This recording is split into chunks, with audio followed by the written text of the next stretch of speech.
कैसे बनती है।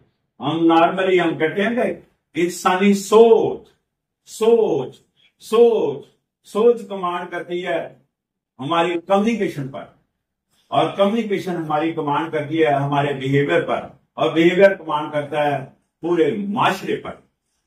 तो इस तरह आप सोचें कि सोच हमारी क्या किरदार अदा करती है, लेकिन सोच बनती कैसे है,